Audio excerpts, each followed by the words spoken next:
In 3, 2, 1, action. I should use this. Good evening, everyone. I'd like to call to order the February 27th, 2025 work session of the Croton Harmon Union Free School District Board of Education. Item 1.02, approval of the agenda. Recommended action be resolved, the Board of Education hereby approves the agenda as presented. So moved. Second. Question? All in favor? Aye. Aye. Opposed, abstained, motion carries. Item 2.01, the 2025-2026 proposed budget, general support operation, and propositions. You want to introduce Brad? Yeah, you're gonna start these. Good evening. I'm just going to wait till our slide presentation is up. Good evening. It's on. Yeah, when it's read, it's on, It's good. and you'll, right, yeah. Thank you. So good evening. Tonight is a budget work session where we'll review operations, maintenance, transportation, and general services. This is our agenda for this evening. Superintendent Walker is going to take us through the vision map. Kelly Lent, our assistant business manager, is going to go through general support, benefits, debt service, and transfers. I will take us through the transportation budget. Brad Kennedy, director of facilities, will follow with the building and grounds budget, and then we'll do a look ahead to follow. First, we're going to begin with Superintendent Walker. Thank you, Denise. Thank you for being here, everyone, and for everyone who's watching at home. As we begin, or kind of in some ways begin the public facing portion of the budget discussion for the 25-26 school year, I wanted to start by saying about the budget what I always say about the budget, which is as much as school budgets are about dollars and cents, they're also a function and are driven by vision and by values. And so much of the challenge in creating a budget is about taking so many amazing ideas and priorities and requests, knowing you can't fund all of them, but also knowing that all of them are well-intended and designed to make the student experience better. And one of the challenges that so many systems face is that they don't have the kind of driving document, the North Star that we have in our vision map that allows us to differentiate when we need to between some of those incredibly important requests. And I think what you're going to see as a community and as a board through the next few weeks and months is this has been and continues to be an incredibly challenging budget to put together as we see the continued impact of consumer price indices year over year that exceed the tax cap and the squeezing of foundation aid to school districts like ours throughout the state. Making those kinds of decisions becomes more and more challenging, but also more and more critical. And I think it's incredibly appropriate that we begin this part of the budget process with what is foundational to our schools, our operations, our transportation, because before we can get to the concept of what school can be and the vision map, we have to make sure that our schools are safe, they're secure, they're dynamic places for our kids. And we're incredibly fortunate to have phenomenal team who's not only put together this part of the budget presentation, but makes it true in our schools on a daily basis. And so thank you to Brad and to Kelly, and of course to Denise and to Joe, who couldn't be here tonight, but is of course an integral part of the team for making that work.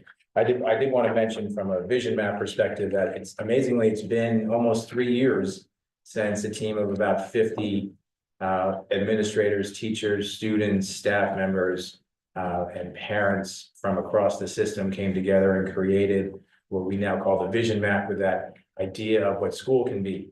A vision that puts the interests and passions of students and staff at the center of what we do, that advances interdisciplinary teaching and learning to reflect the complex ways that our minds and the world work, and identifies and dismantles barriers to creating the kind of schools that we all want for the children of our community.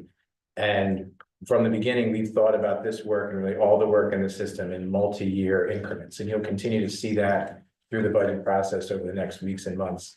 And one of the things that I think hopefully at the end of this budget process will be most gratifying for us who have been a part of creating and living that vision map is that from a staffing perspective, we see this budget as the culminating aspect of the staffing of the vision map.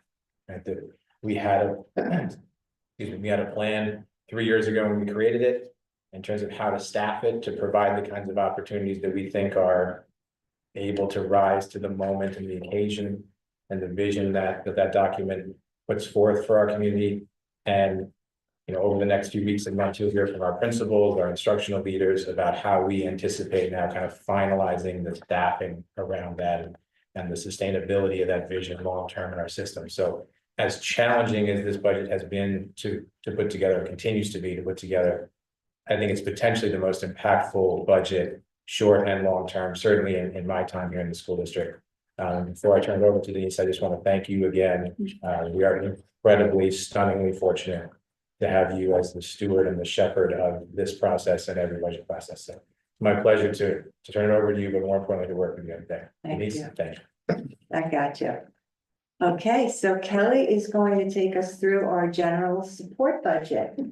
There you go. I apologize, Kelly. Is it hard to see? You have your slide. You can go through your slides. So general support covers administrative costs for the district, including contractual salaries, supplies, and association dues for administrative offices, contractual obligations for operations and reporting requirements of the district, insurance coverage for property liability, legal costs, BOCES service, printing, mailing, and communications to the public. What we're going to go through is all of those items in each of their budget groups.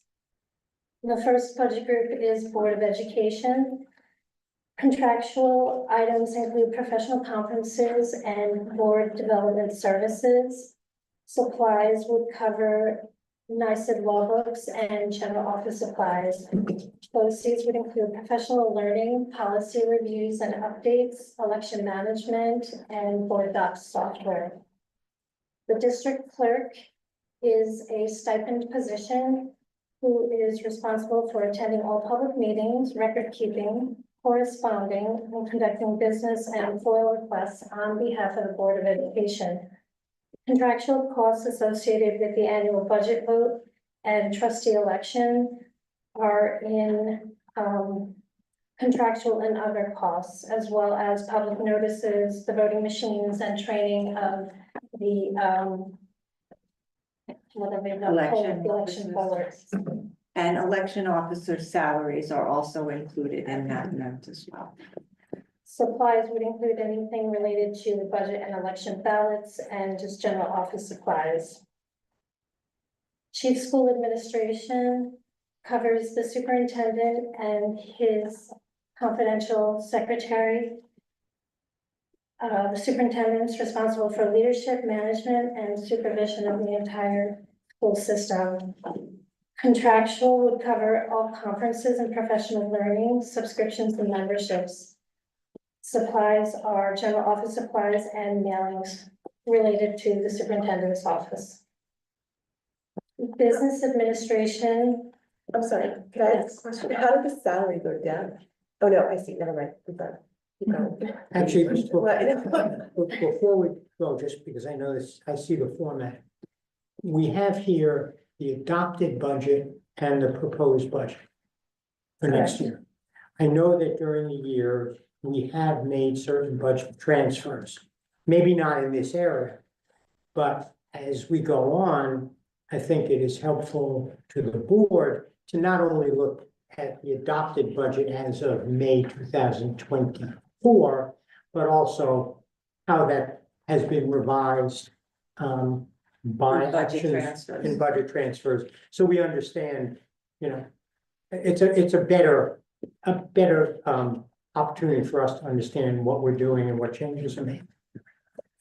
Absolutely. This format is a required format through the SBM1 requirement and the budget statement. So that's why we chose to present it this way, but we can certainly share that information. Yeah, because I know where we've done significant budget transfers or budget increases for that matter, as I know we've done with regard to certain tax cert settlements, et cetera, it's good for us to know what we've actually spent. And I also know we have that information in the monthly financials, so it's there, but it's not there so that the public can see it and we can easily grasp it.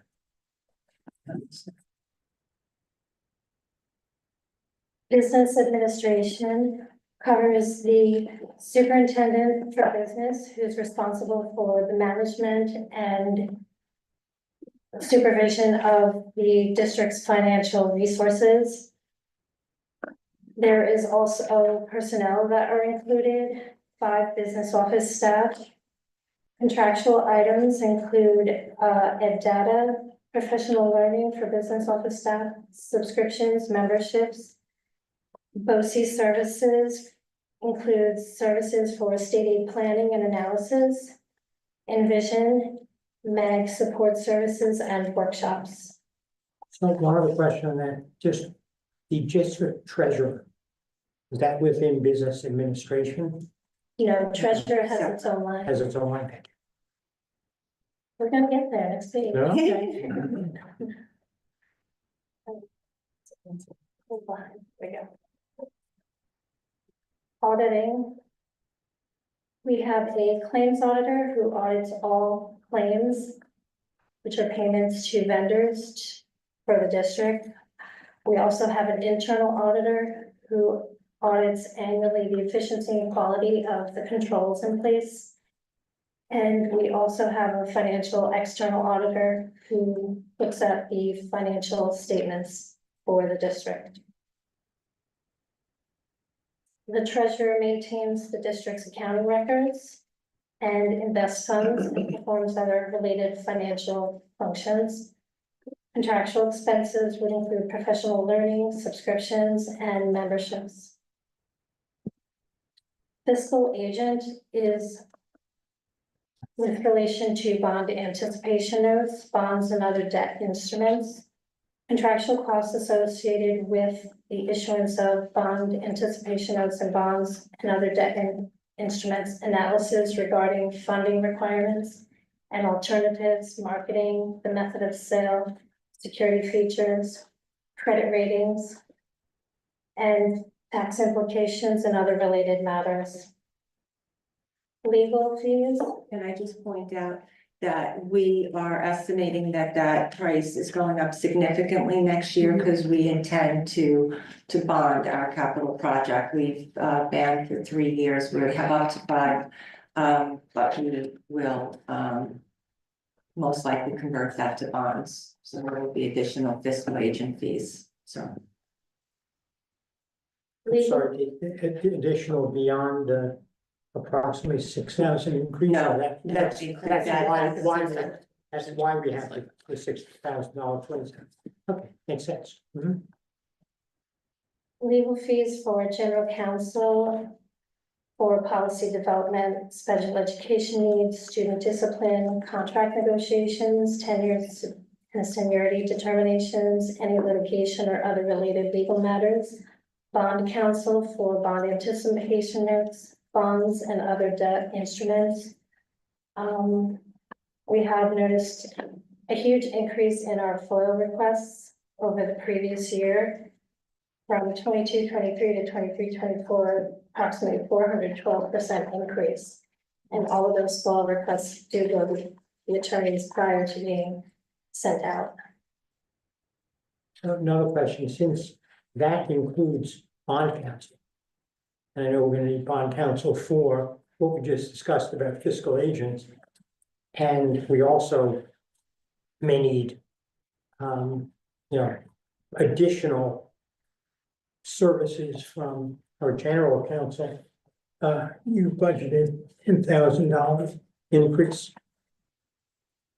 So we feel that that's adequate based on our current year expenses. So as you know, we are constantly looking at our current year expenses compared to what was budgeted. And based on our January assessment, we think that that is in line with our legal needs. Great.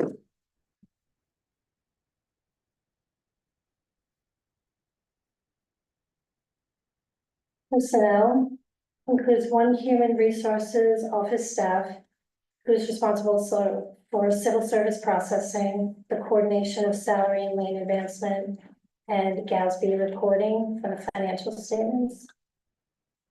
Contractual expenses would cover loan for human resources, subscriptions and memberships.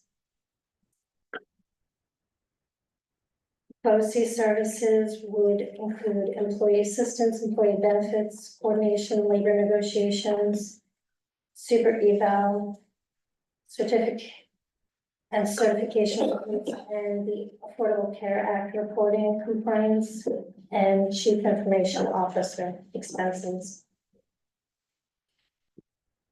Records management is records retention and disposal in accordance with general municipal law. Supplies would cover various supplies required for the document maintenance and disposal. BOCES service would cover e-docs, electronic archiving, and the preservation and protection of permanent records. And what's the decline there? The decline there is because when we first digitized everything, there was a population fee for taking everything that was in storage and digitizing it, and now we're just paying maintenance, so we don't have that.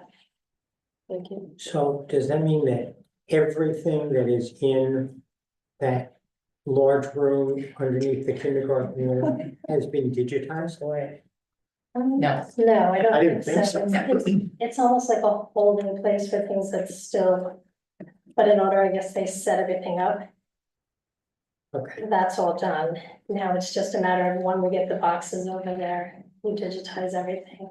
okay, and in terms of that, is there, as I've been looking at the rules on record retention, do we kind of prioritize those records that must be permanent as opposed to those records that need not be permanent? In terms of, that's really, Yeah, not really budget questions, but. yes, it's usually the students graduating are the ones that have priority to be digitized, so that we can access their records.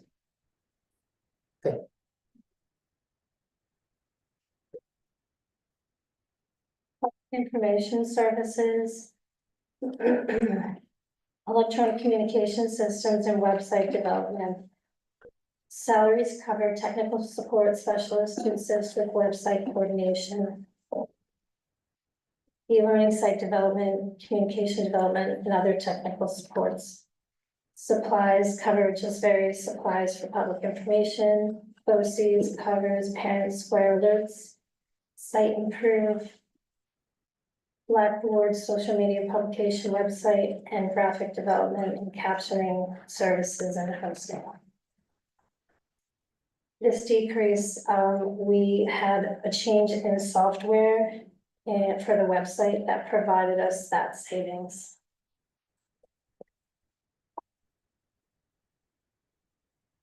Central printing and mailing. It supplies for postage, office equipment, and copier contracts. The increase there is mostly because of the meter renewal. We needed new equipment because the postage, the federal postal company had new requirements for stamping and everything. And also postage has increased significantly. Central data processing. Central data processing costs related to financial software, LAN, internet, telecommunications, data warehousing, and disaster recovery. All of that is through BOCES. That increase is mostly because of allocation between different codes for the services that BOCES is providing us. They've made some changes through Lyric as to where they are billing. Unallocated insurance is property and casualty insurance. These premiums are the projections that NYSER has currently provided for us. Most of the increases, they are seeing an increase in claims and settlements because of the Child Victims Act and environmental claims. School association dues. Memberships in regional, state, and federal education organizations. Assessments, judgments, and claims. It's our annual sewer assessment. And that's been pretty steady. Refunds of property taxes for tax certiorari judgments. We don't have a budget for this each year because we're not ever sure if we're going to have a claim that's going to be paid. We do have a reserve that we have money available to transfer in to make those payments when they do come due. BOCES admin and capital charges is Croton Harmon's administrative and capital obligation for participating in the PNW BOCES. So on that, given the fact that we will be voting on the BOCES administrative budget in April, after our budget is done. You want to disclose your position in BOCES? Sure, I'm on the BOCES board in addition to being on this board, but I guess my only question is, the BOCES board has not adopted the tentative budget, and as we know, on Tuesday, April 24th, I think it is the day for us to be, and all districts to be voting on the administrative budget. So at this point in time, we've got kind of a guesstimate. When I speaking as a member of the BOCES board, we haven't gotten a final presentation, and we will get that, and we will vote on that perhaps prior to certainly probably in our April meeting, which would be on the second Tuesday in April, which may well be after we have, it will be after we've adopted the budget, our budget. So how does this get reflected, since it's not reflected now in that line? So I attended a meeting I believe last month, where so I guess it was still, Todd was there, and they provided us with these projections with the impression that this was the cap. So we're going with those numbers for now. As you know, when we're voting on the budget, we adopt the budget in April, voting on it in May. There are many costs that are still undetermined at that point because of the different agencies that we deal with. So we make our best judgment.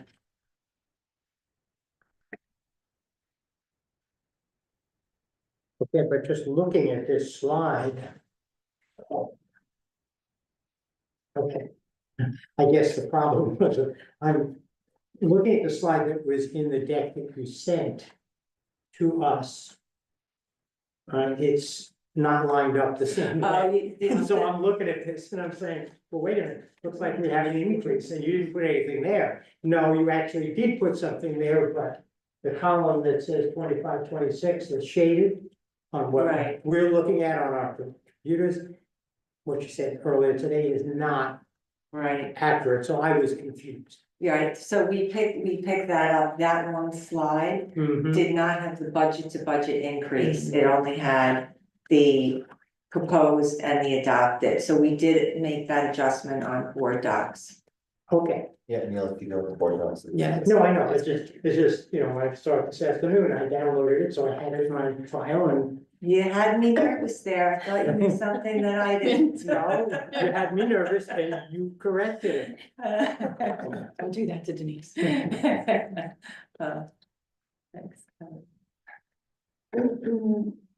Employee benefits, state mandated and contractual obligations relating to district-wide employment contracts. Currently, as the budget sits right now, employee benefits represent about 20% of our budget. The different items are ERS, TRS, social security, workers' comp, life insurance, employment insurance, disability, hospital, medical and dental for our active and retired employees. Other benefits that cover vision and other items per agreements, and other employee benefits are contractual items per contracts, such as buyouts and vacation buyouts. Kelly, could you just reflect, did you share the percentage of benefits that is in our budget? So how much of our budget represents 20%. about 20%? I just have a question about the unemployment insurance and the other employee benefits. Because they're estimated. I want to make sure everything, is it just because that's like the base that you estimate, and then depending on who collects unemployment, you then? So we have historically budgeted a lot more for unemployment insurance. And we have not seen those numbers of late. We also do have an unemployment reserve that we can capture funds from if needed. So we brought that down to reflect that. And then the other employee benefits, but there's also, it's almost goes from 360 to 326.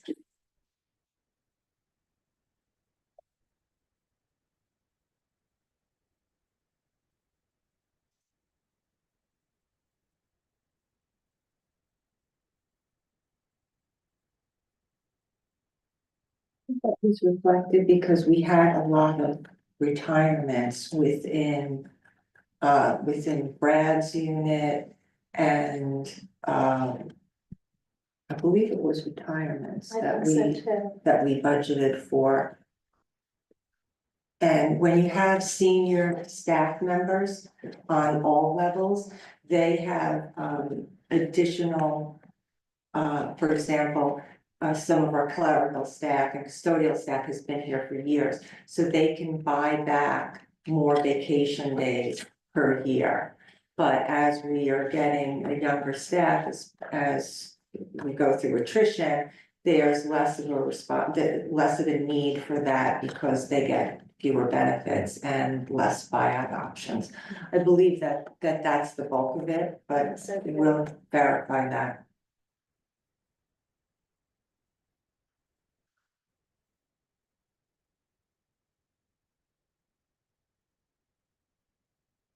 Debt service.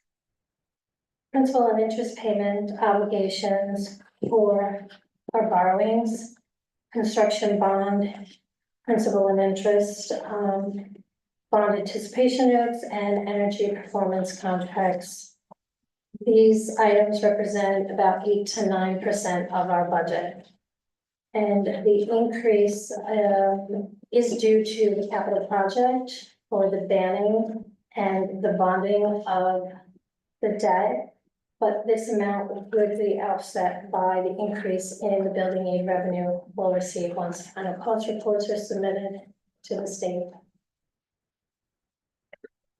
So I know we've discussed in the past, and you mentioned it briefly, Vince, that the fact that we will have increased borrowing costs. Or increased borrowing because of the work that we are now doing and will be doing next year. And I also know that we discussed even when we started the facilities project, how debt will roll off and debt will come on. But what we do see here, and I think it's just important to note, is that just in terms of the debt that is anticipated for 25-26, it's 20% more than the prior year. Yes, so we're gonna get revenue back from once final cost reports are filed for what we've already done. But I think it might be helpful to the board and helpful to the community, not as part of this presentation, but at some point, to kind of go through all of those numbers, because somebody might just look at it and say, hey, you just borrow more money. But we're getting money back elsewhere, and the picture is incomplete when you just look at budget lines. Correct, because So- it's local share, and local share consists of state aid and debt service. and that equilibrium. Right, and I mean, I understand that from my experience, but I think there may be members of the public or members of the board that don't really, don't understand that exactly the same way. It might be useful to let everybody know. I also, in looking at this, I know at some point, as you said, those band anticipation notes will have to be converted into borrowing, and that may be 2 years, 3 years, 4 years down the road, depending on how interest rates are and when we decide to move out of the band, which has like a 5-year maximum, right? Yes. Right, before you have to pay back those and then move to longer term, or so just kind of a better understanding that we might all have about that. But not, not as part of what we need today, but just so that we can understand. Thank you. So the last two categories are interfund transfers for special aid fund, which covers costs providing summer school for special education students in accordance with IEPs. And also transfer to the school lunch fund, which helps to fund the child nutrition program. Thank you. Thank you. If you were nervous, we couldn't tell. As you can likely tell, Kelly has a comprehensive and intricate knowledge of our budget. She has been instrumental in working with our principals and directors on their budget, looking for efficiencies. I'm constantly amazed at how open her office is and how willing. They visit her more than I think she might be a little bit more welcoming. I don't know, I'm like that. But she has been just an integral part of the budget process and resource to everyone in the district, especially to me. Thank you. I'm glad to be here. She's a good, thank you. So now we're going to go into the transportation budget. So Joe sends his regrets. He was hoping to be here, but Joe got a last minute invitation to the SpaceX rocket launch in Florida, at the Kennedy Space Center. So his son was offered a position down there, and they said, we have 2 tickets. And he came to my office and he was like, I have a big favor to ask.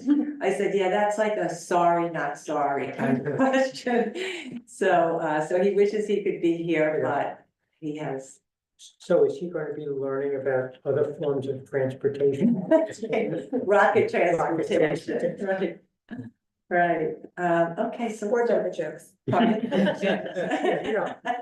Board members are kind of somewhat. So let's jump into the budget. But before I go into that, I just wanted to emphasize the role that our transportation department has in our entire district. Not only is it, are they, when we think about, I know I have a bus experience that I won't share tonight, but our drivers and our monitors are the first happy, smiling faces that our students see before they come to school.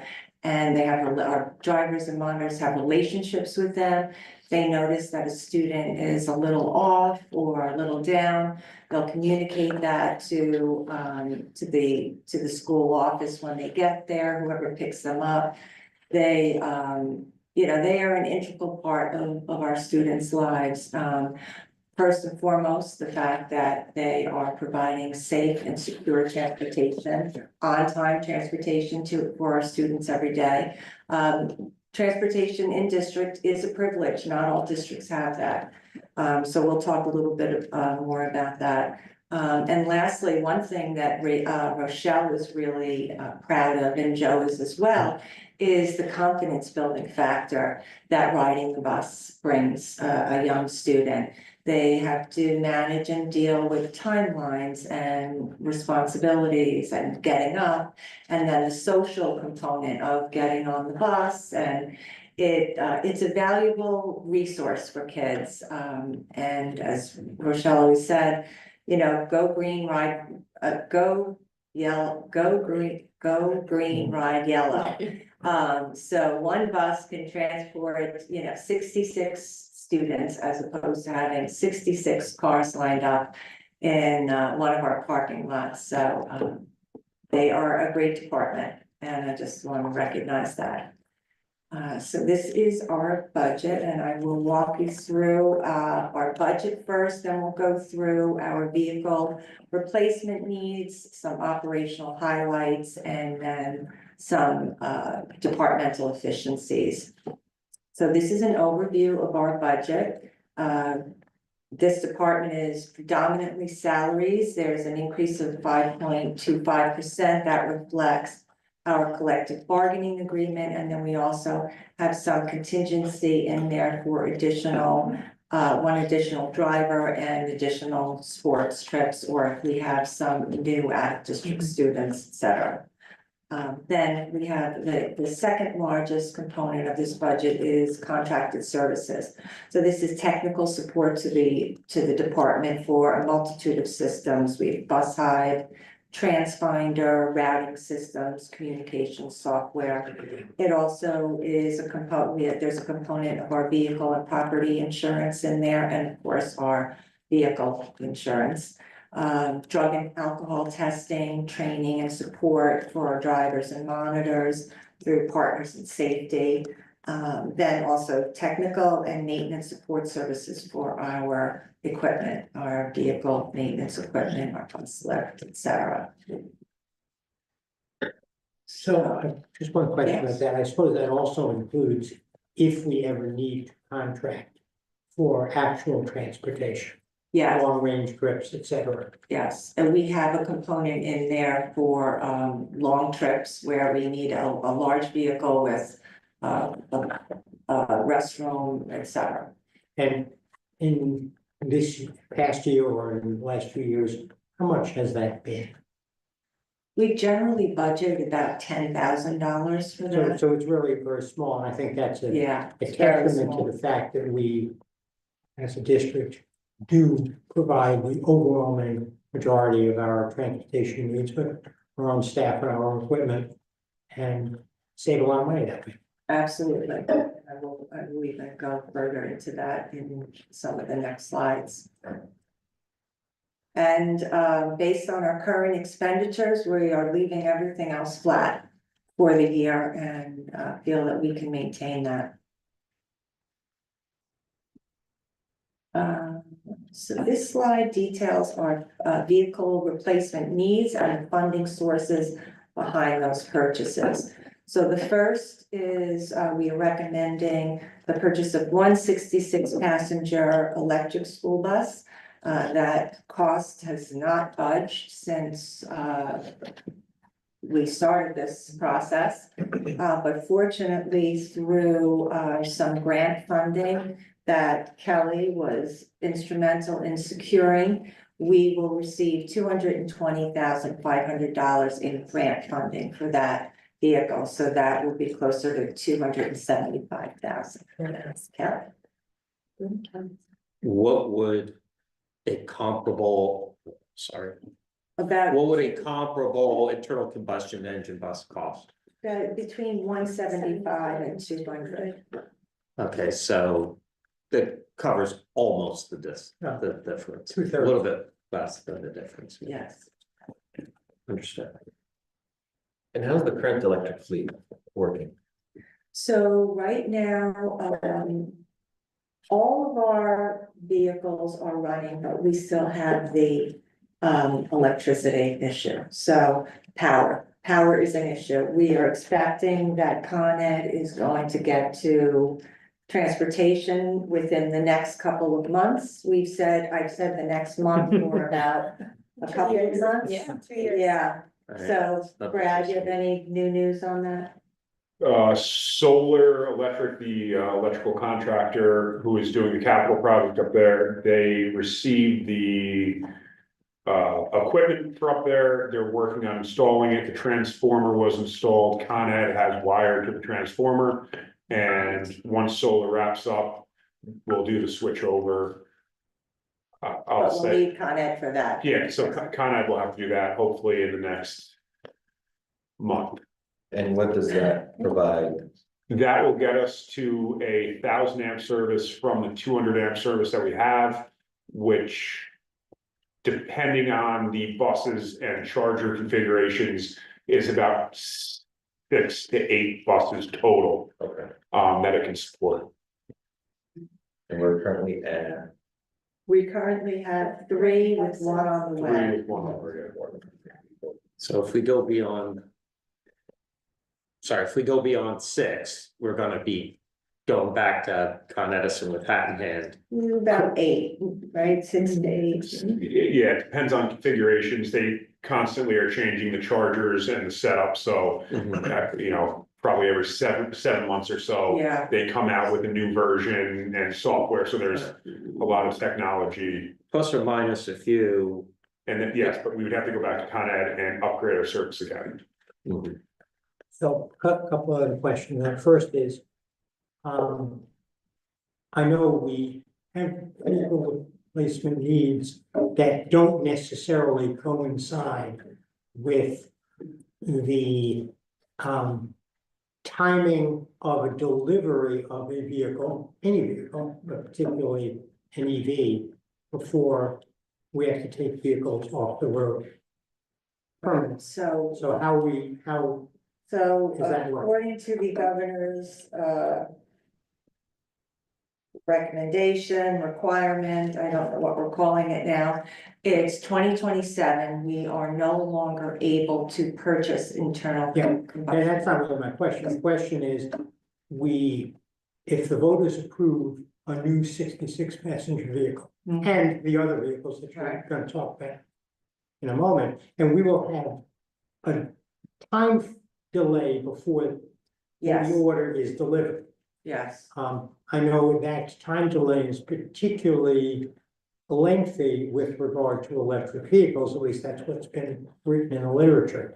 How are we positioned to ensure that we have enough buses until we get delivery of the one that's on the way, and then the one that may be approved this year for the 66 passenger? right. So we have a letter of intent with the with Bird Bus, indicating that we would like them to hold our vehicle contingent on voter approval on May 20th. So that will get us there quicker. There is a delay even in regular vehicles right Sure. now.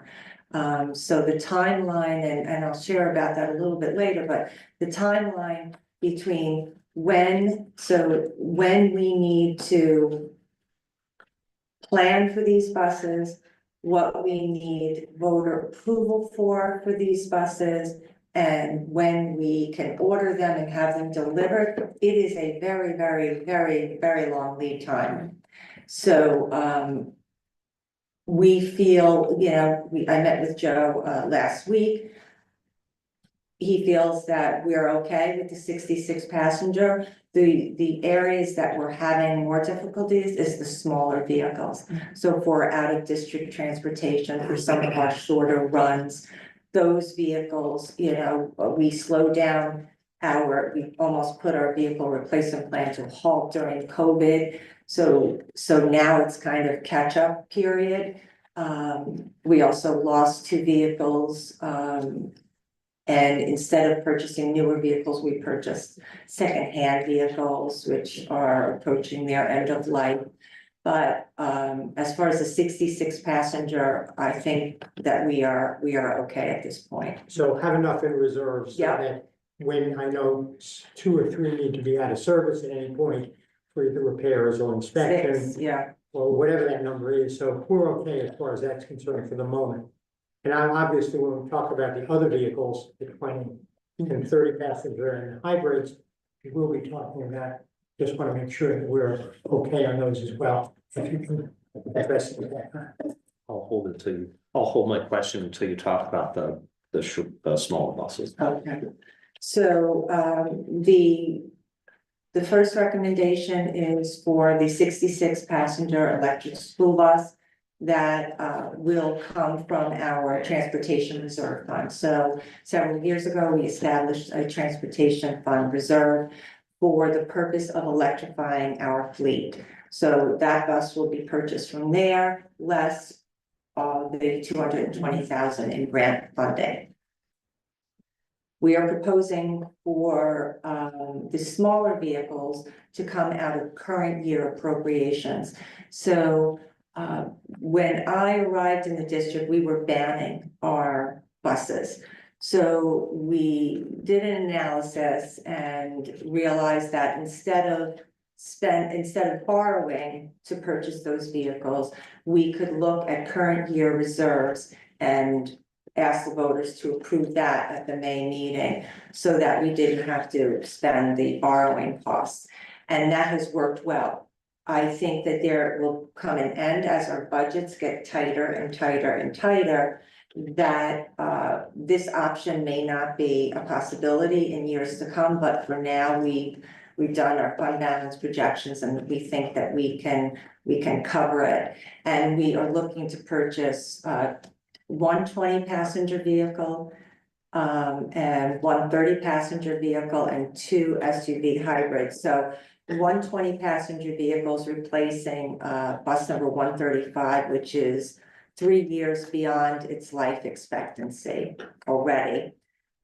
Passenger bus, did I say what the EV was? No. Okay, so the EV is replacing our oldest 66-passenger vehicle, which is 14 years old, with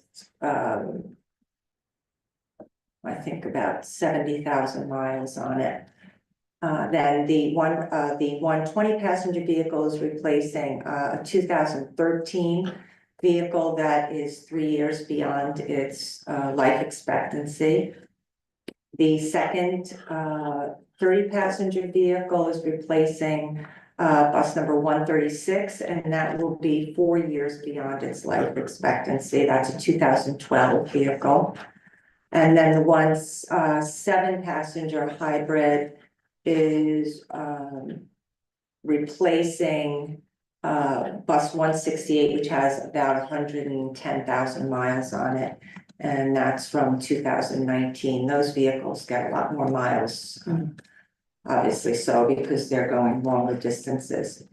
And then we have two caravans, one of which we've already replaced the transmission. And actually both have had replaced transmissions. So those vehicles are around 113,000 miles and 103,000 miles. So we're looking at that second hybrid SUV to cover for one of those caravans. So again, both of these proposals would have no tax impact or require any borrowing because they would be used, they will be purchased by reserve funds and current year expenses. Yes, Josh. So if I recall correctly, there was a lot of concern the last few years ago when we were purchasing internal combustion vehicles. And it was specifically around these 20 and 30 passenger vehicles. And my recollection was part of the problem was that the EVs that were available in that size were not compatible with driving on the parkways. And that was an issue for us. My question is, has the EV situation with respect to parkway compatibility changed? That's question number one. And point number two is this seems like something that might be a category for some advocacy in Albany to seek relaxation of the rules concerning what sorts of vehicles are allowed to drive on the parkways, to carve out an exception for electric school buses. That would be the smaller buses. I'm not suggesting that they start to allow 66 passenger buses on the parkways, But they might consider allowing a 20-passenger EV school bus. I understand that part of it has to do with, my recollection was that it had to do with whether it had dual tires in the Yes, rear. dual and single It axle. is dual and single axle, and a lot of the, because of the weight of the battery, a lot of them have dual axles in the back, they have dualies in the back. And currently, as far as the most recent information that I've received from vendors is that, first of all, those vehicles are close to $300,000 right now, where we're talking about $105,000, so they're 3 times the cost. And there is the parkway issue, and then there's also the DOT issue. So there are, New York State Department of Transportation, which inspects all of our vehicles twice monthly, has very, very stringent guidelines as far as those vehicles. And from what I understand, there is not one that it has received full clearance for school So we're districts. still, so the manufacturers have more work to do than the legislators Yes. in this particular case. Yes, though I do think we need some advocacy to soften the timeline a bit. I don't know how the state is going to do it. There was just a recent study about electric school buses and where schools are as far as meeting the deadline for 2027 and 2035. And our district is the most advanced. We are the furthest in this process of anyone in the Hudson Valley, and yet we are now approaching a dead stop because of our capacity at the transportation garage. So that, along with the cost of the vehicles, the return on investment is still very, very low. The vehicles themselves the chassis will age as quickly as an ICE vehicle. So it doesn't have a longer lifespan, it has the same lifespan, but it's double the cost. And nothing's changed in that area yet. Denise, can you just refresh my memory with regard to the electrical work that's required at the transportation department to be able to upgrade? Where did that money come from and how much is that? So are you talking about the project or the next phase? The next phase, to be able to continue to purchase electric buses and be able to. So Charge them. we need 3-phase. Yeah, we've maxed out the capacity that Con Ed can give us without them doing infrastructure work on their side. Right. It's unclear in conversations that I've had about whose cost expense it would be at for Con Ed to upgrade their side. But we are the last facility they service on that line. They passed the DPW garage, we are the last customer, and it sounds like it's a pretty big undertaking to upgrade to be able to give us additional power. Yeah. I guess the question I'm asking is, Miles of trenching. yeah, but to the extent that it's not just the actual cost of the bus, it's also the cost of the infrastructure to be able to accommodate the electric vehicles. There's funding available for that, but it tends to go to high priority districts. So high need districts. Which we are not, we're not. Well, we've lost out, we've applied for, oh gosh, we've applied for so many grants, and we just keep getting waitlisted and waitlisted. So to your point, I think like this capital project, like the electrical upgrade was around $800,000 for the chargers that we put in. For our side and the Con Ed side, for them to upgrade, since they were just increasing the single phase service, wasn't that expensive, like there wasn't a lot of expense, but for our side was roughly around that area. $800,000. But we have done our work, Our work is almost complete. almost done. Yes. So we spent that money.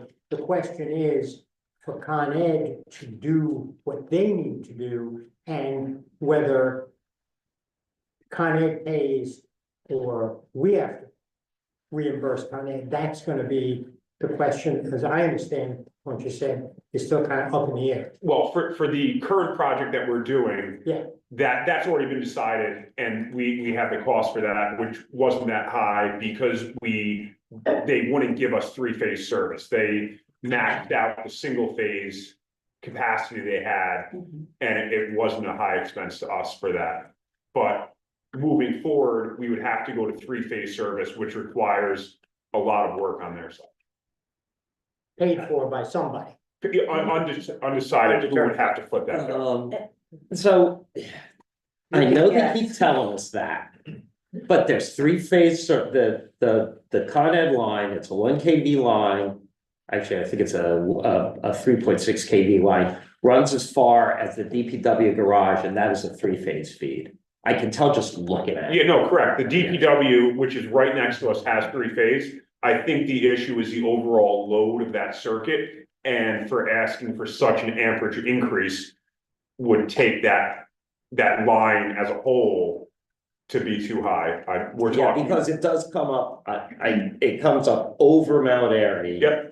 From the corner of Furnace Dock and Mount Airy is where that splits off of a larger feeder.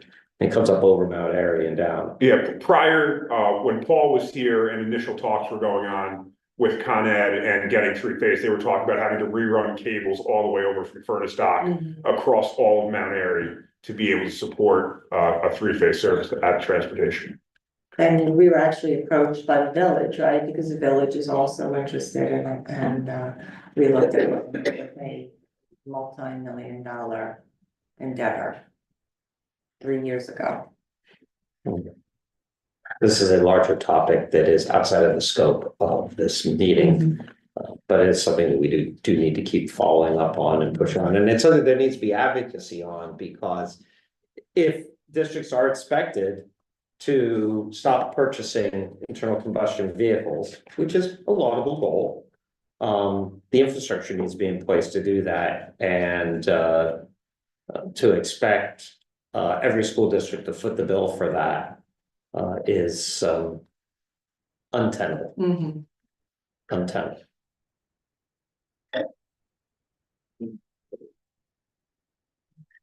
So this slide provides an overview of the scope of our operations.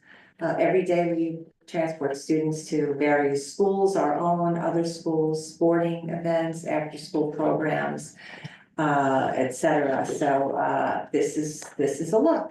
Our buses drive over 500,000 miles annually. We transport over 1,100 students daily to 24 different schools this year so far. We also have daily athletic trips and class events. Just a look at our student ridership mileage guidelines.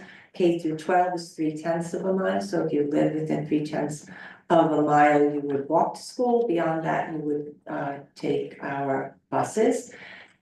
5 through 12, 9/10 of a mile, and then non-public schools are 15 miles. And just one other thing that I know from Rachel's perspective, I want to point out, we provide busing for those students based on their IEPs that even go beyond 15 miles. 50 miles, yeah. Yeah, and I think that might be something that, yeah, if you make this presentation later, you might also want to. I was toying with putting that on and then took it off. I didn't want to get anyone else excited that saw 50 miles and thought, well, maybe I'll go here. So, yes, but thank you for pointing that out. And there's another mural from our resident mural provider, Janice Barsuch. Okay, and our department. So this is a configuration of our operations and department. So we have 58 vehicles that are maintained by our district mechanics. We have a full service garage with multiple lifts that they handle almost every need our vehicles have. We have an exceptional DOT rating, so is the Department of Transportation. They come in and inspect our vehicles twice per month.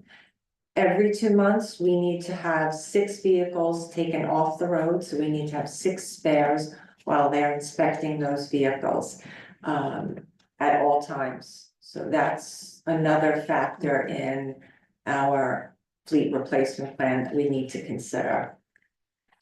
Transportation vehicles, so our configuration is we have 17 66 passenger vehicles, 4 electric, the 4th one is on the way. 26 mini buses and caravans, and then 2 SUVs, plug-in and 1 plug-in hybrid, and then Brad's department have between trucks, trailers, and our mail vehicle, 11 vehicles that are also serviced predominantly by our transportation department staff. So of course, none of this happens without a team, right? This is a picture from I think Christmas that Joe shared. The team is the backbone of the department. You know, our drivers transport our students safely every day. And then we have our mechanics who maintain our vehicles. We have our clerical and administrative staff who handle logistics and communications with our families. Each of them is an integral part of the department. So we have 32 10-month drivers, 14 10-month monitors, 2 11-month dispatchers, and then 4 mechanic bus drivers who also transport for our sports trip and on an as-needed basis, as well as our dispatchers, and then 1 part-time secretary. So I will not begin to go into the depth which our drivers are trained. So they have requirements for their license in general, 1980 requirements, SBDI requirements. Then on top of that, we have our refresher courses. Joe does just a phenomenal job planning, training, and professional development for the team. So we have 2 3-hour refresher courses. We have 2 1-hour safety meetings annually, 80+ bus drills that are done every year. First aid, AED, CPR, stop the bleed. That was one of our last trainings. All of our drivers are trained on stop the bleed. 19A requirements. Then we have pre-trip inspections. The pre-trip inspection detail is a page long in and of itself. We have emergency preparation training, communication and de-escalation training. So for parents or students who are struggling, or if there is an emergency, we have student pickup and bus stop controls. I pulled out one little bus stop, proper procedures for approaching a student bus stop. Stop 10 feet before the bus stop, activate the yellow warning lights, activate the red crossing light whenever opening the service doors, manage distractions, employ the hazard lights.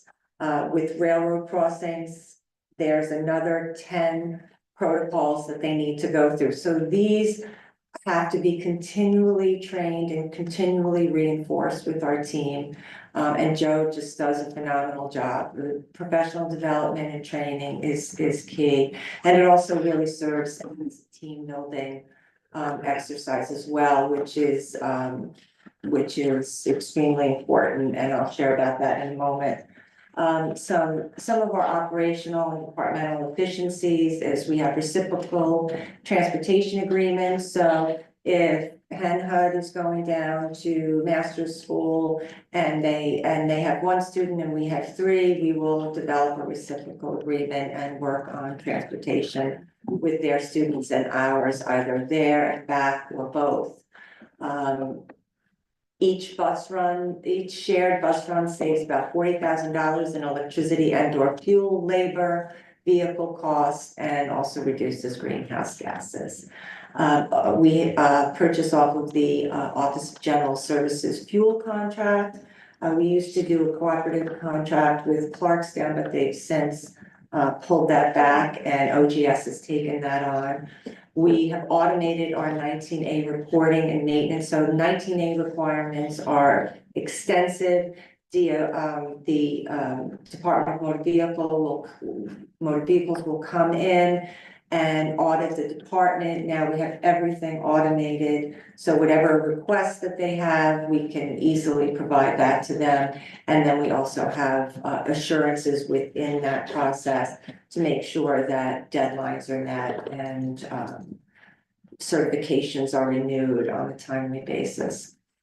Joe has done great work with route optimization through TransFinder and Bus Hive. So we're using fewer buses and having greater capacity on each bus. TransFinder implementation, so it's integrated with Infinite Campus, which means that the information in that system is live. It's live for our teachers. So if a parent calls in last minute, calls transportation, there's a switch, we can make the system that will hit Infinite Campus. So if there's an issue, the teacher or the principal can look into that, as well as the transportation department. It allows access to routing information for our parents. And we can contact them directly through the software. So where we used to have lists of buses and which kids were on which buses, and then we have to go and find the family name. Now that's all automated through the system. And then lastly, the stop arm camera technology implementation. So we were one of the first districts to sign up with the county for this stop arm camera technology. We are working through some policy related issues in regard to the internal cameras. So we were offered a dual installation of the external cameras and the internal cameras at the same time. But there were some conflicts with the policy that we're trying to work through, because if we don't install both at the same time, we will have to incur the cost of the internal cameras if we choose to. So we're trying to work that out so that we can proceed with bus patrol to get those implemented. I have a question about that. The internal cameras aren't, I mean, it's possible to get the cameras without the internal cameras, right? We have them now. Yes, we do have them now, but they are approaching the end of life and are costly. When you say we have them now, which We have them, we have some internal cameras within our buses now currently. Oh, okay, I didn't know that. Yeah. No, so my question was actually in terms of this stop arm camera program. It is possible just to get the external cameras? It is, but yes, and if we cannot resolve this internal camera issue, then we will go forward with the external only. Are the internal cameras that we have right now across the fleet or just like select buses? They're not in all of the vehicles because they've either they've died. Yeah. And haven't been replaced, for lack of a better term. But they are on a good portion of our vehicles. Okay, thank you. Okay. So some team building events, as we know, strong team is essential for the success of a department, especially this department. There's a lot of stress on our drivers. They have a lot of responsibilities, a lot of training, and they take pride in everything that they do. I was trying to get a bus driving simulation for the board. I don't know if anyone, I've driven a bus. It is very, very scary. It is very, very scary, and it is I mean, I did it like in a, just in a test drive. I was just gonna ask about. Yeah, no. So building team camaraderie, trust within the department is really important to the department and important to Joe and important to the team. They are a family. And so you could just get a. I see some little faces picture. in these photographs that are not members of the transportation. Right, yes. And there's never a transportation photo without food. That's one thing you'll notice. Yes, we have, yeah, we go up there whenever we get invited, we go up there. Whenever we hear there's food. Yes, so that concludes the transportation portion of our budget. And now I'm. Okay, 8:45, time for me to wake everyone up. Enough about transportation. We saved the best for last. Thank you for having me. Always excited to talk about how great my department is. Big thank you to Denise, Kelly, and Barry, doing our budget presentation, helping me out with that. We are going to start off with the team. Obviously, Director of Facilities Secretary, who Sandra recently retired after 29 years, I believe, in the district. And hopefully later on this evening, you will be voting on her replacement. We also have a part-time mail carrier. We have 2 maintenance mechanics, 2 custodians assigned to grounds. Each school has a head custodian, a day custodian, 3 night custodians. And then we also have sub custodians. We have the high school summer helpers and sub clerical. And there's a picture from the summer, our end of the summer get together. Training, we recently at the last superintendent's conference day got together. BOCES came in and gave a training for all our staff, CPR, AED, Narcan, and Stop the Bleed. Actually today, we ordered some additional Stop the Bleed kits. Each school and the district office, and I believe transportation had them. We purchased some for the grounds and maintenance shops. Obviously, the carpenter working in his building with a table saw and stuff, we figured good place to have a Stop the Bleed kit. Didn't we order them for 1 or 2 of the vehicles? Yeah, the grounds have in 2 of the main vehicles as well as the building there, yes. The staff, or about 2/3 of the staff, was also able to attend the Empowerment Day at Monroe Woodbury, which is put on by the School Facilities Association over the summer. Each staff member got to pick 3 different training opportunities from athletic field maintenance, which the grounds guys went to in anticipation of the project down at Spencer. There was blueprint reading. There was a 1 class on near state retirement. So a lot of different topics. And then they each also got an opportunity to go down to meet with vendors and see all the newest technologies for the facilities and maintenance. And there are some pictures. There's Mickey and Rob Greco, and they're applying tourniquets to some fake legs. Here we have some facilities highlights. One of the big ones we had, as everyone knows, at the end of last school year, the elevator at PVC, we ran into some issues and stopped working, and due to the age of it and electronics, we weren't able to procure parts to fix it. So we went for a pretty long time without a functioning elevator. So that upgrade was completed over the summer, working great. We continued with security upgrades, which included a bunch of additional cameras.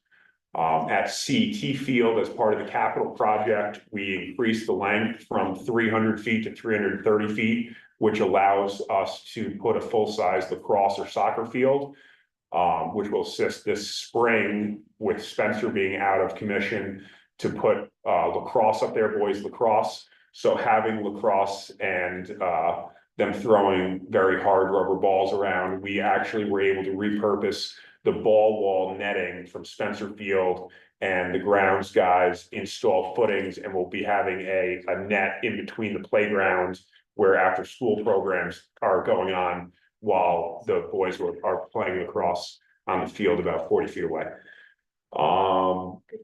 This February break, we did some renovations to the multimedia classroom here. We took out some built-in cabinets, put in, a general conference table, where Chase is, and seems like that's going well.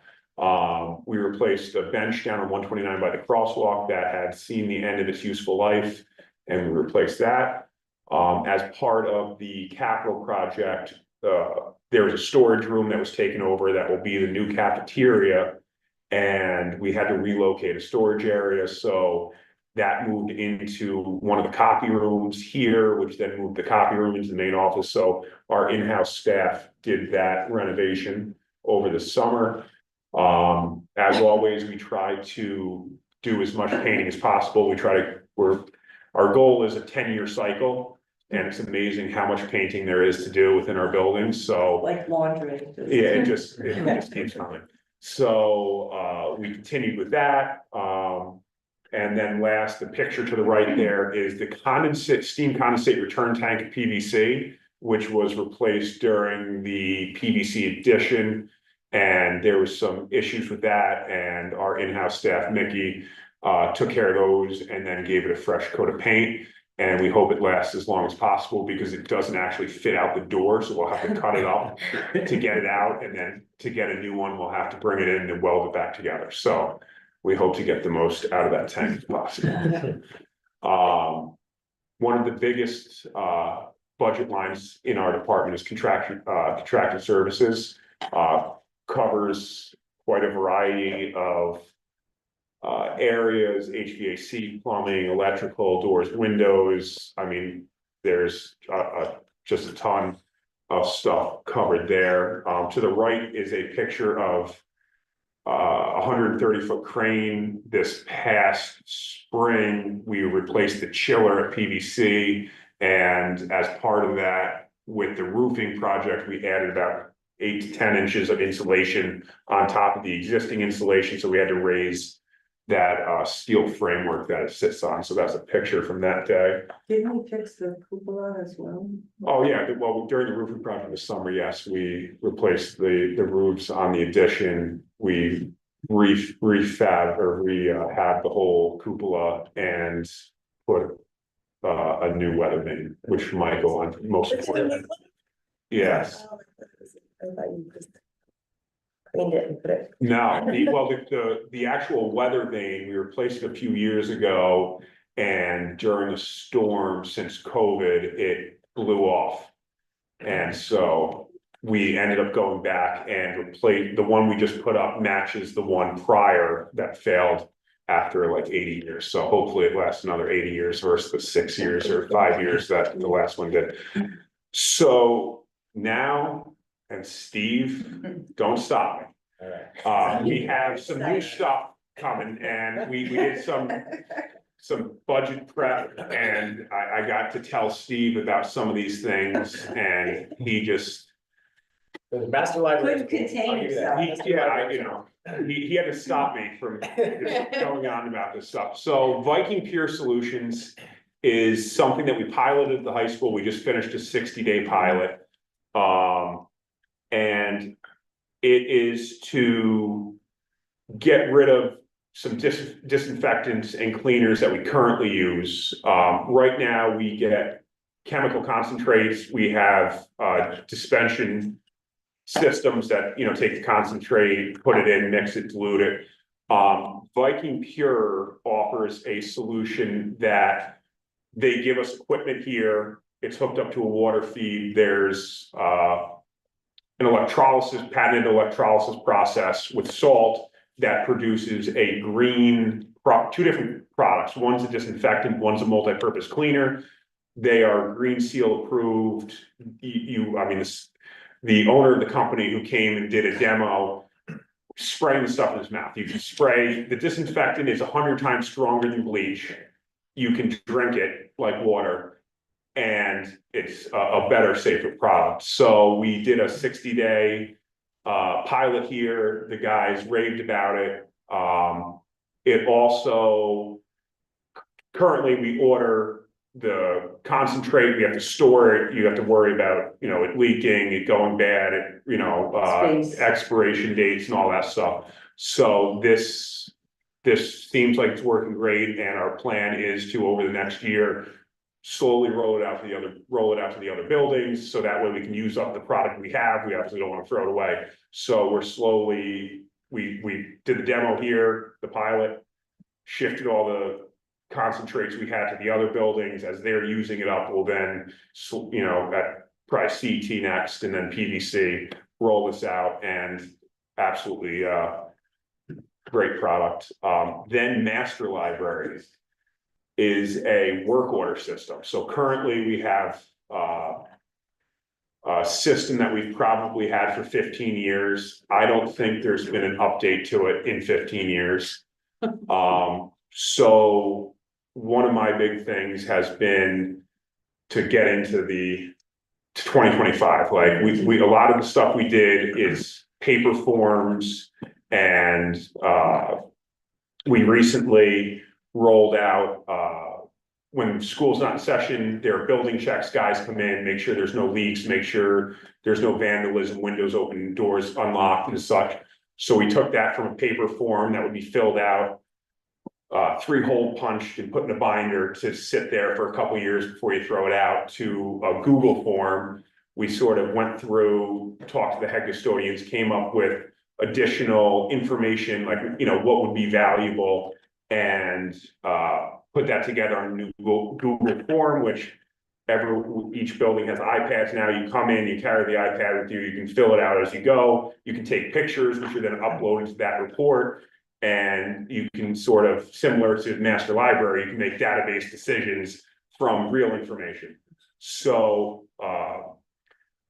for the past year or so, I've been looking into different products, and in talking to associates, and Master Library seems to be a pretty good one. It offers a lot of flexibility, customization to our building, and you can run reports. You can see where right now somebody puts a work order in, it gets assigned to a maintenance guy or whoever, and that's about as far as the reporting. It's like, okay, this person did X amount of work, or this classroom has this many tickets. This new software gives us the ability to track, you know, is it electrical work, is it plumbing work, to pull up an individual unit, like the rooftop unit for the library. How many times was this serviced? What was the cost of that service? When's the replacement? And it just gives us a ton of information to be able to make better decisions about what we're doing. So very excited about it. That's what's. I love your enthusiasm. So, And it also has a scheduling component. So right now we use Tandem, which I don't know if I've heard of anyone who's very fond of that program. But Master Library has that component, and Denise has built that into her budget. So we are probably going to be transitioning that in June. Well, Yeah. and then just last to touch on with contracted services is we're projecting the HVAC and kitchen equipment repair to go up a little bit with our capital project. We have a lot of replacement and additional HVAC equipment we're putting in. We're putting in the new kitchen here at the high school. So we anticipate kitchen equipment is especially expensive to have worked on. A lot of the times you need to get people who are certified from those manufacturers, and hopefully we don't have a lot of issues in the first year and that they're covered under warranty, but it's just on our radar for both of those areas moving forward. Then we have the proposed budget. Our salaries are up 1.98%, which is relatively low because of some retirements and staff leaving, which Denise touched on earlier. Our contractual services, as I discussed, were up 2.69%. We're looking at I would say that is not up as much as it would be because of our in-house staff and our maintenance staff. Anything we can do, we're trying to do in-house to keep costs down. Obviously, service techs are very expensive, but also not the best right now. So if we can do it in-house, we get a better quality job and save money. OC services is down 5% or so, and that is due to some transferring between different budget lines. So it was a move from that line within facilities to another line. Equipment is up 30%, which only represents $40,000. We're looking to replace a truck and a tractor. Materials and supplies, we're at 0. Fuel, we're down 40%, we're down fuel, which is for the generators, $2,000. We haven't had a lot of power outages, so we haven't had to fill up our generators, just basically the weekly runtime for maintenance. Excuse me. Electric is we budgeted a 10% increase. Like I was saying, with the HVAC equipment, we have a lot of new and replacement equipment. We're putting a lot of air conditioning in throughout the district. So between the additional equipment and the increase in delivery costs for electric, we're sort of hoping that works. We'll hopefully be able to adjust next year based upon the actuals when the new equipment's been in use for a cycle. Telephone, we're down 15%. Last year, the POTS lines were no longer being supported, so we had to switch over to Verizon Fios. So during last year's budget, we had a little bit of overlap while we were doing the transition of those systems. And now that we've transitioned, we were able to cancel out the old equipment. Water, we're down 12.5%. We're basically to all low flow fixtures throughout the district. And we also, with the capital project and Spencer Field getting redone, we no longer have irrigation down there, so we won't have to water that field. So there's some savings there. And then our gas is flat at 0. Josh. I'm curious. With Spencer out of commission until the end of the until the capital work is completed, and then afterwards coming back into use as a turf field, does that save us anything on going forward in terms of fuel expense and maintenance expense? And what was the first expense? Fuel. So in that, we're not mowing it. We're not mowing it, so we'll have some savings in labor and fuel costs for the maintenance of it. We won't be lining it. But overall, we're talking about 80,000 square feet of 50 acres we have here. So they're not a huge difference. Not a huge, I would say from a labor standpoint, the field lining is probably one of the biggest. During season, you could be lining 3 times a week, couple hours a day during the lining. So, potentially 3/4 of a man day a week during playing season that you won't be lining. There are maintenance tasks associated with it, but nowhere near what a grass field would be. So there definitely is some savings there. But then you also have when you do the work around the field, you have to be more careful that the grass clippings, the leaves and all that stuff doesn't end up on the field. So give and take, but overall, I'd say it's a savings. I was gonna say in the labor, you don't really save anything because you're not adding or decreasing staff. You do have the ability to reassign staff would be doing the lining to do other stuff, which is good. We also, and I guess we will learn over time, what maintenance is required for a turf field. I know to, deal with the under, so we will, as part of the contract, the contractor is required to give us some of the equipment necessary to maintain the field, the groomers and that sort of thing. Most likely we will be contracting with the service to do GMAX testing, where they come out twice a year and do some testing to make sure that the compaction of the field is safe for play. So that there are some costs associated with it. Okay, moving on, capital project, oh, sorry. Yeah, I just have a question. I have an observation. I love that you're like, what my kids would say, geeking out about this. The energy is- I love it. I'm here for it. With respect to the capital project work that's going to happen this summer, because anytime I meet somebody from your department, and I always like enjoy talking to them, it's a big summer, right? Very good. Is there additional costs that I mean, in terms of just overtime and different things? So absolutely, this year, and we're getting into our capital projects update here. But for example, we did a tremendous amount of work during February break, or the contractors did. We probably had 70 guys working on a given day during that, which it's a very short week. Everyone's said, going away and this and that. We were Friday night, we had contractors here till 12:30, 1 o'clock in the morning, Saturday off, Sunday, here Monday on the holiday. So to have the buildings open, obviously those are contractual holidays for our staff. No, I remember the last day of school, the buses were being waved goodbye in PVC and you guys are coming in. Yeah, absolutely. So we definitely grasp at any opportunity to get into the buildings when staff and students aren't here. So yes, there's been this school year, there's been a large amount of overtime related to that.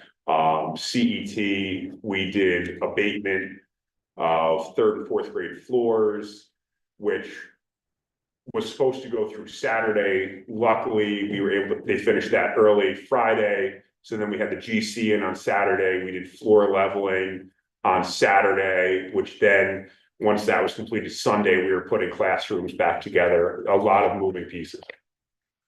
And it's all accounted for. I mean, I guess my question. Well, that's all this year's budget. No, but her question She's was, saying, do in we the have it summer, accounted for where- summer work? And the answer to that is Yes, oh, yes. Absolutely. So, Neil, did you have something? no, I just, Oh, want to make sure. so here we have capital project update. So just sort of a couple key things per space. There's a lot more that I could talk about if you want me to, but Denise wanted me to keep it short. Bus garage, we completed the parking lot expansion and paving this summer, and we are hopefully weeks away from powering up our new chargers. Spencer Field, the bleachers and press box are basically 95% complete. The field lighting is 75% complete. The concession stand is in progress. CET over February break, we did the 2nd grade cubbies. We started the beginning of the gym renovation, which included backboards, new partition wall, and new wall padding.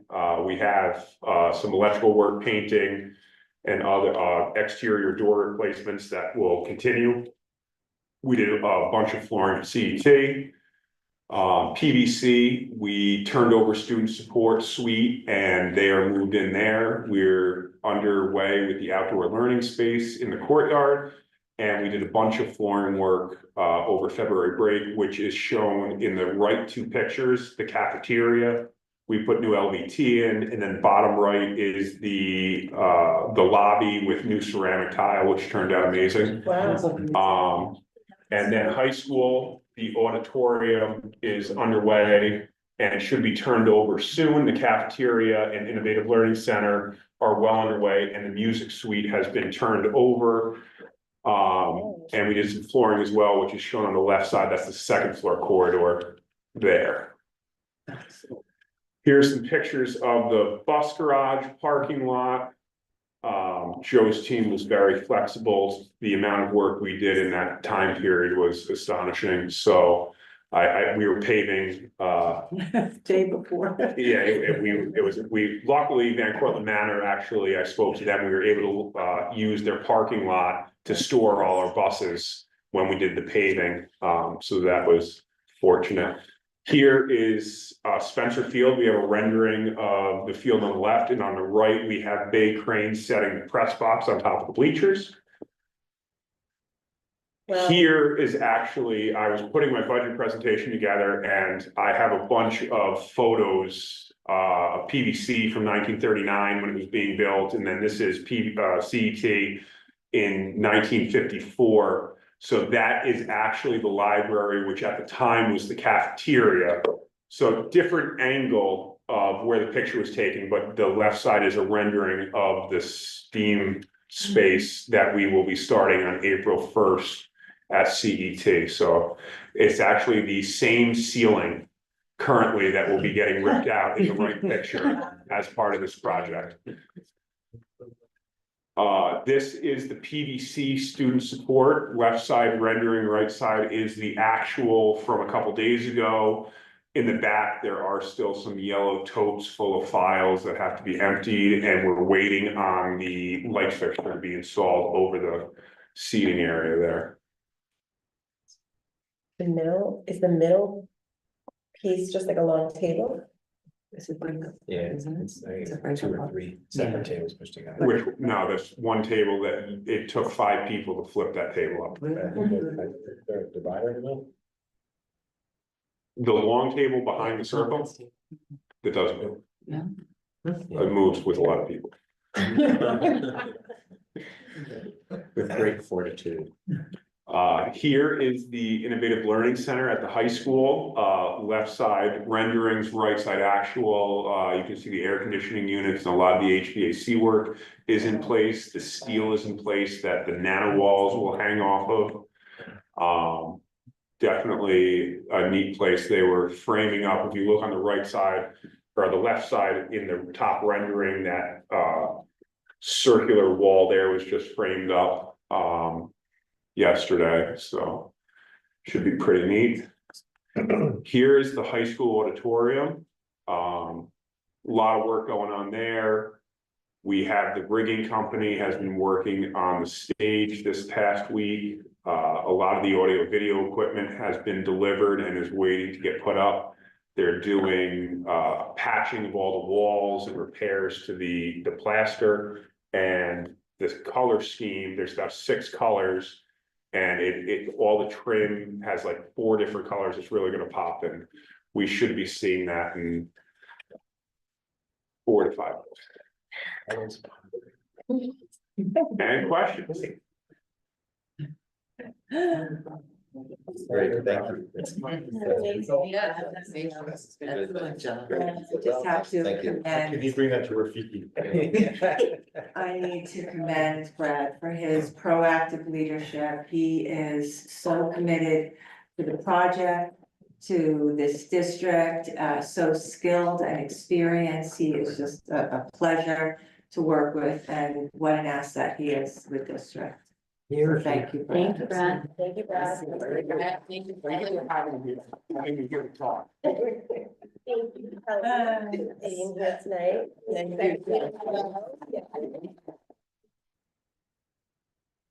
So some of our upcoming Bring us home, Denise. budget, yes.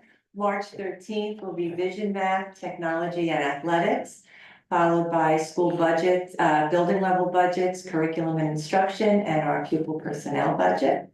And then in April, we'll have on the 10th, superintendent's proposed budget, followed by the adoption on April 22nd, the property tax report card, and the BOCES administrative budget vote. And then we will slide into May. May 8th is our public budget hearing, and May 20th, from 6 a.m. to 9 p.m. in the high school gym. We will have our budget vote, trustee elections, and also our 10-year celebration. 7. This is a way to stay connected. And thank you. Thank you Thank all. you. Thank you all. Yeah. Now I gotta let them go home because I need Yes. them tomorrow. Thank you. Good night. Great job. Done. Good night. Well done. Thank Good night, guys. And Brad shows us pictures, so if you wanna, next time you come visit. Oh, absolutely. That's all my phone is, pictures of construction and pictures.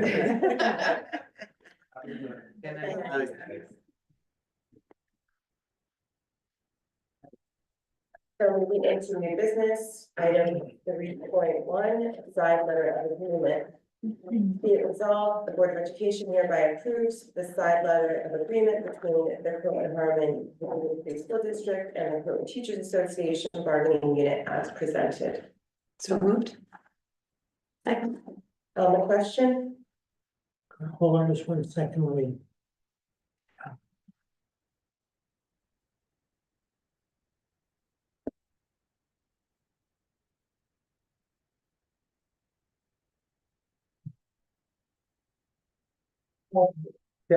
all in favor, Aye. opposed, abstain, motion carries. Moving into our donations. Item 4.1, recommended action be it resolved, the Board of Education hereby approves the establishment of the Croton Yacht Club Scholarship at Croton Harmon High School and gratefully accepts the donation of $2,000. My understanding is that this is a donation that's been in existence, but it wasn't awarded until after the first semester. And this changes that just to allow for the money to be given at the end of the. So it'll come through the business office instead of going straight to the college. So moved. Second, On the question? All in favor? Aye. Oppose, abstain, motion carries. Item 4.2, recommended action, be it resolved, the Board of Education gratefully accepts a donation in the amount of $5,000 from the David Edward Cohen Scholarship Foundation, Inc. for the David E. Cohen Scholarship at Croton. I'm sorry, let's get to the screen, at Croton Harmon High School.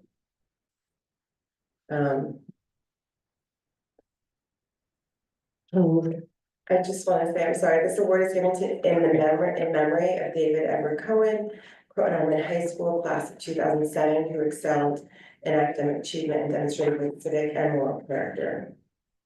David's warm and caring attitude towards others, as well as outstanding sportsmanship, made him a passionate member of the community. so I'm moving that. Okay, Second. on the question, And I just want to say, last month, we established the scholarship. And we spoke very movingly about, at least I did, about David, who I had known ever since he was a child. And I think it's really wonderful that this scholarship is being funded as generously as it is by his family. yes, Thank you. all in favor? Aye. Opposed, abstain, motion carries. Moving into ongoing business. Item 5.1, 2025-2026 Board of Education meeting dates. Recommended action be it resolved, the Board of Education hereby approves the 2025-2026 Board of Education meeting calendar as presented. So moved. Second, On the question? All in favor? aye. Abstain. Opposed? Motion carries. Moving into our consent agenda.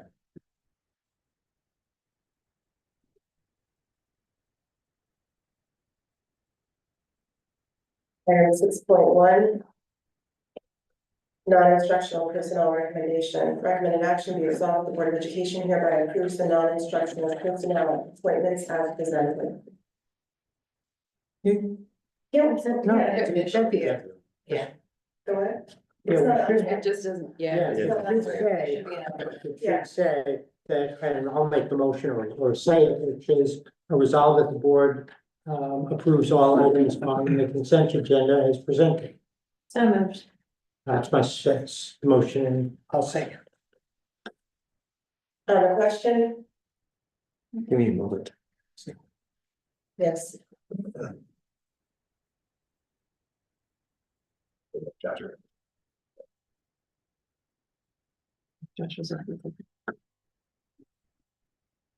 I'm fine. Thanks.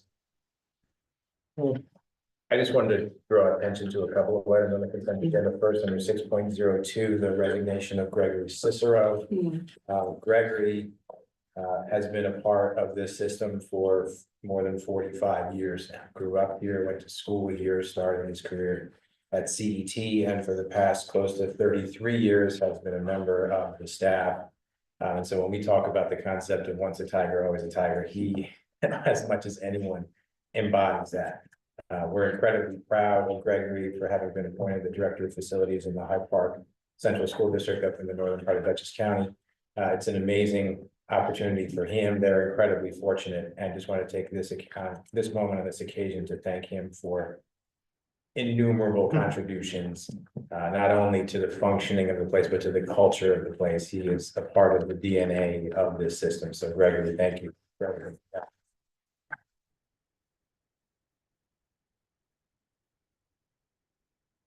A quick note under 6.06, finding an athletic trainer in general in this environment is incredibly difficult. Finding an athletic trainer, the quality of someone like Carrie Tracy is shooting the bush. And so I want to say thank you to Carrie for her willingness to take on this role for the remainder of the school year, in addition to all the phenomenal things that she does to support students at CHHS and around the district. So certainly this is a tremendous boon for our student athletes, for our athletics department. And so I want to thank Carrie for her willingness to take this on.